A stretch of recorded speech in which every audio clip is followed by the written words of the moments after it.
Hey guys, it's Taku. Welcome back to my channel. I hope you're all doing well. Before I get into the volumes that I'm covering today, I just want to wish everyone happy holiday season if you are celebrating. I hope that your holiday weekend has gone well and that you're spending time with your family or your friends or those that you love. As you can see by the title of today's video though, this is the third vlog for the 25 days of manga. The 25 days officially ended on the 25th of December, so I am just now getting around to recording this and then I'll put this up as soon as I possibly can. But this covers the third block of reads that I read for the holiday readathon. And I have appropriately captioned these reads under the theme of Treasures Beyond Imagination. So without further ado, let's go ahead and jump into the first title that I read. If you have been following my Instagram or at least my Twitter, you will know that I just read the next 5 volumes of Haruko Ichikawa's Land of the Lustrous. I got introduced to Land of the Lustrous through the anime that aired, I think, in like 2017, and I've been a really big fan ever since. The manga is a first-time read for me, so a lot of this is new. In fact, Volume 5 here begins the first uncharted territory past the anime's adaptation, so this is all new stuff for the most part, and I can see why the anime ended where it did. A lot of new changes are in store in these subsequent volumes as we learn more truths about the world, truths about sensei, and about the nature of the gems and the Lunarians. Now that I think about it, it's actually really hard to describe Land of the Lustrous, what it is. I would say that it is a character story. It is very much following the story of Foss, who is sort of our main character. They live on this island of gem people in sort of this far off, almost mystical far off future. And on this island, these gems are almost daily attacked by invaders from the moon. So this is the story of how Foss eventually stumbles upon new transformations, the bonding of new gems and other geological processes to become a new character and to hopefully explore sort of the foundation of the world, the makeup of it, and the mysteries that are working at play here. Speaking of mysteries, we get a lot of that in Volume 6. Foss gets a new partner on the battlefield in this volume, which is always super exciting. And in Volume 7 here, we have probably one of my favorite covers, but also one of my favorite volumes. I love Lapis Lazuli's character, who is pictured here. And yeah, this is definitely one of the most shocking volumes yet, I would say. That was until I read Volume 8 of the series. This has got to be the craziest volume yet. We are definitely past the anime. We are into, the deep darkness of the story. And yet it's crazy how even though the narrative shifts a lot in these later volumes, how organic the story remains. Haruko Ichikawa has not lost focus of what she wants to tell with this story and how she wants to tell it. There is so much interest in intrigue, darkness, and depth in these volumes, and I honestly, there is no story quite like Land of the Lustrous. And that brings me to Volume 9, which is where I stopped, even though I do have Volume 10 on my shelf. I think I want to wait a little bit because there's going to be such a huge break between Volume 10 and when Volume 11 gets released next year. And I honestly just kind of want to save some of it for myself.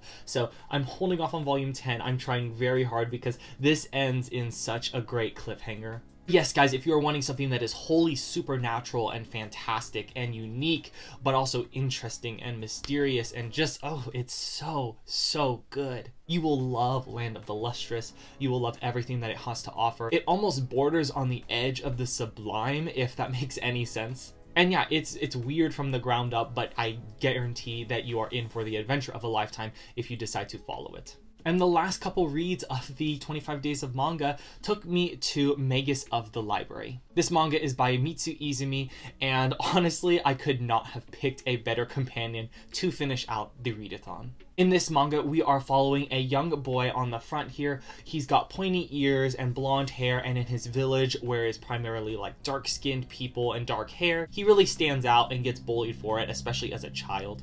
The boy's love of books has led him to his local library, and during this sort of pseudo-fantastical parallel of our own history, books are a source of wealth, they are a source of power for many people, and he just wants to read. He wants to read like no one else's business, but because of his differences on his facial features and being a very poor child, he is often barred from his local library and he is not allowed to visit and pick up books. For the owners worst fear of him stealing them, which is completely crazy because I honestly can't think of someone who takes care of books better than this boy on the front here. But yes, in this world we are introduced to the Kafnas.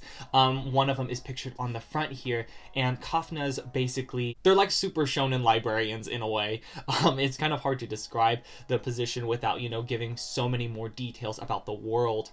But what young Theo, who is the boy, wants more than anything is to visit the central library, sort of in the capital of the land. Because in the central library is supposedly every book that's ever been made, and, as a book lover, why wouldn't he want to visit?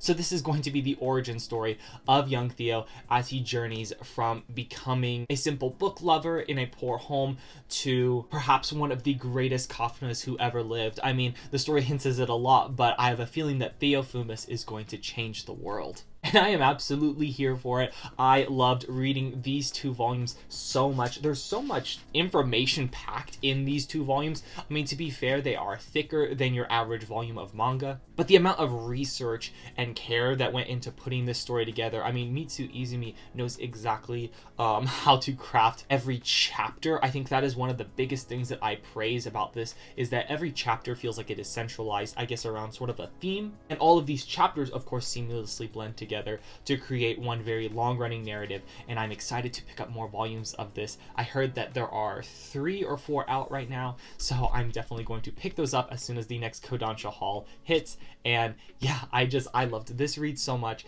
and this was my end to the 25 days of manga.